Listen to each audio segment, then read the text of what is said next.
Hello everyone, welcome back to the channel. I'm Madcapper, and this is another video on Raid Shadow Legends and another in our series of I Built Them So You Don't Have to.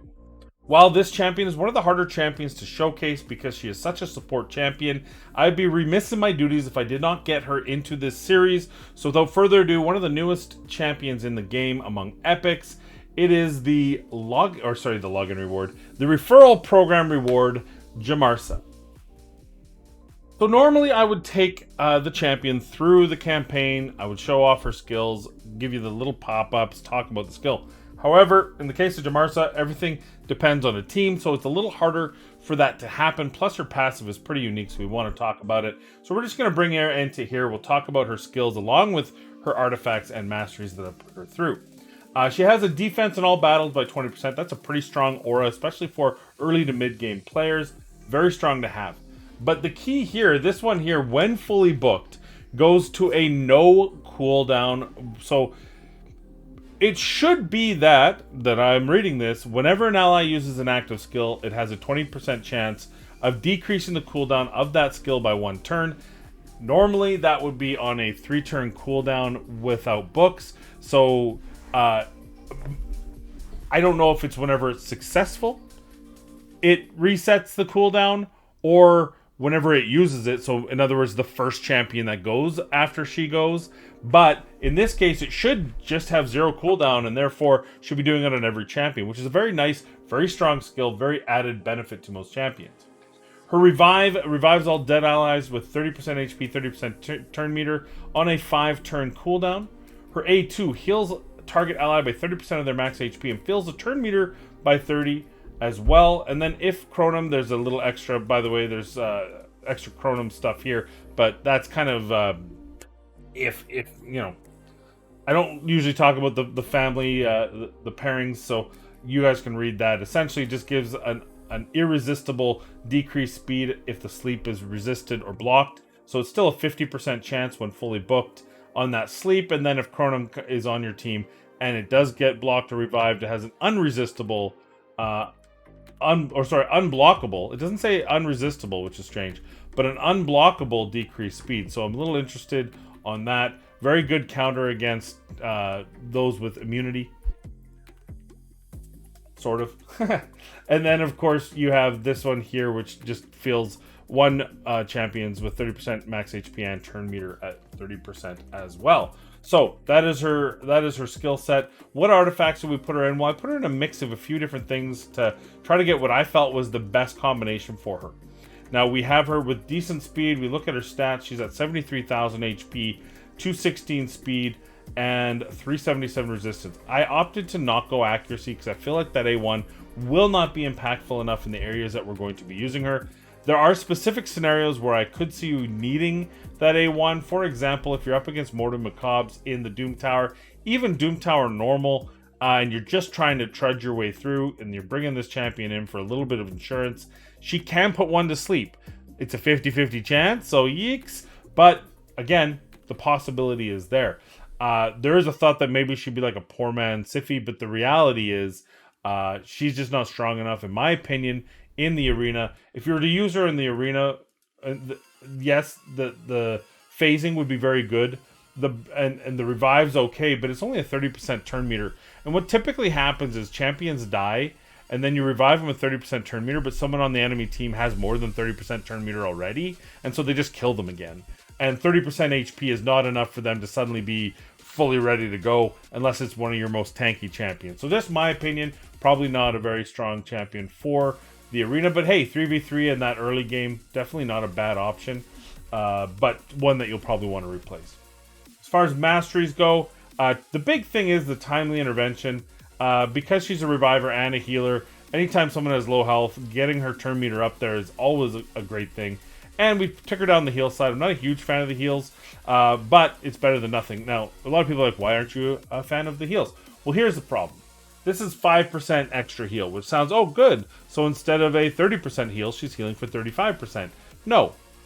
What happens is she's healing for 30%. So of their at max HP. So let's take 40k Draco.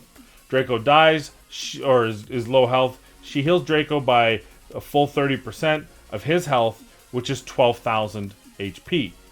Then this kicks in and adds 5% of that. So 5% of 12,000, which is what? 600 health. So she heals for an extra 600. And that's not really impactful. I'm pretty sure everything in the game that if it's enough to kill Draco, for example, 600 is not going to make much of a difference. So I think these need to be redone, but I've lost that battle. I've given up because no one wants to listen. Everyone seems to think I'm crazy. Artifacts, I did put her in a bolster set, just giving her some added survivability. You can put her in anything you want. Honestly, I like having some speed so that she gets around to her heals. But I did want, in this case, a bolster set, so I sacrificed some of that speed to just have her with decent HP. And I also had her high resist, and that's why her HP isn't higher, is because I did use a resist banner and a resist chest plate, as you see there, and a resistance. I could have put both of those HP and just pushed her HP even higher. Just depends on where you're at. In this case, we want to use her in Ice Golem, so I just want to make sure that she's never locked out, and that's a big deal when she's reviving and healing champions. So as I said, I think Ice Golem's Peak is an easy way. Now, one of the things about her is she is an early to mid-game champion only, and we'll talk about that in the final thoughts. But here's an opportunity. Gotta have some coffee.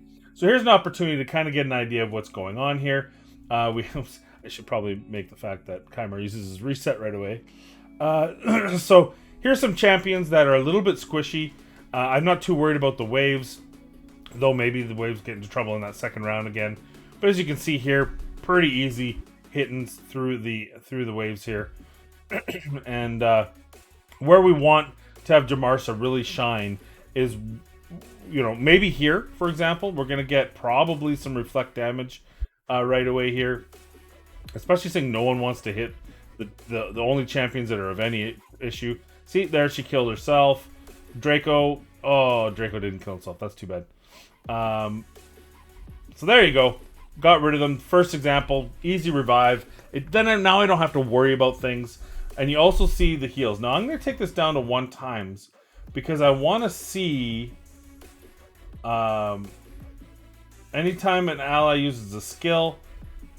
Let's prey upon, that's his. I just want to see if we're getting this thing. There's a phasing. So there's a phasing on our Whisper, which just gives that extra chance. And we want to see if it's phasing again. So it is absolutely proccing every single time a champion takes, there's a chance. Because in the case of, she went Whisper and then right to Draco with only one person in between. She had not taken another turn. So let's put this back up to 2 times. So that's where that really comes in handy because with both Draco with his poisons, which was really good on this dungeon, and of course she hits so hard, the more opportunities to get to that skill, the better.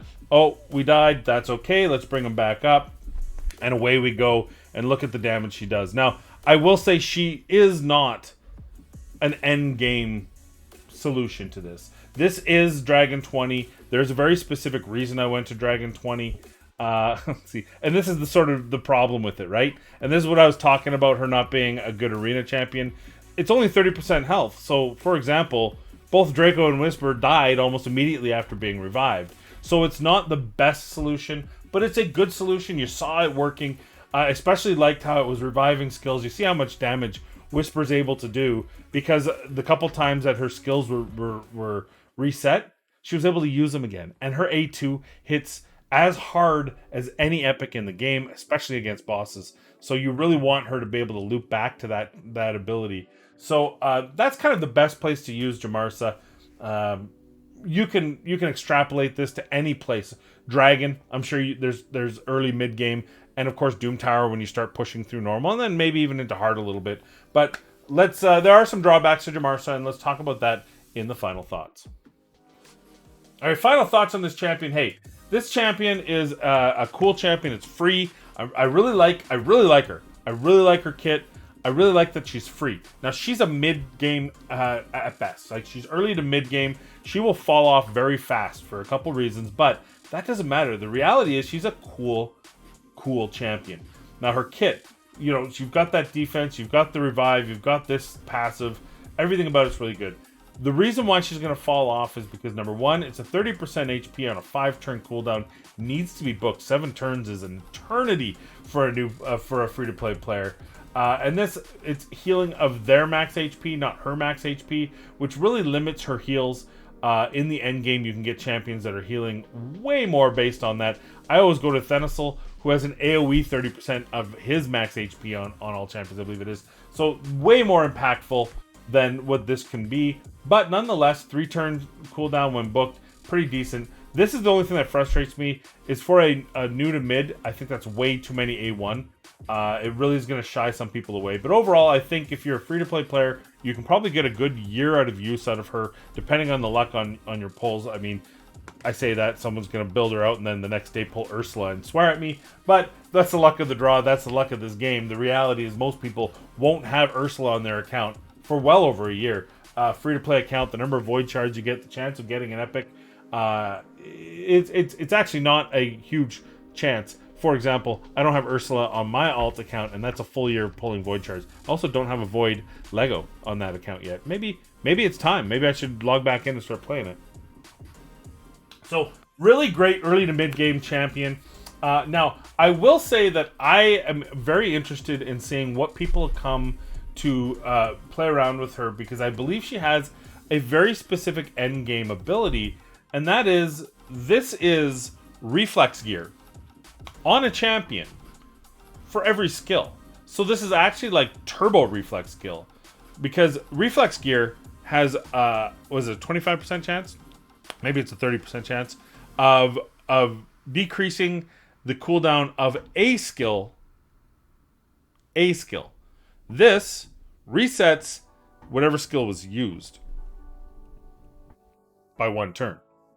So the advantage of this is that, yes, it's only a 1-turn cooldown, but it's of whatever skill was used. So depending on the champions you're using, depending on in what scenario you're using her, this could be a cool little endgame scenario where you got a lot of short cooldown champions, but they have multiple skills and the ability for her to basically be the reflex gear for those champions.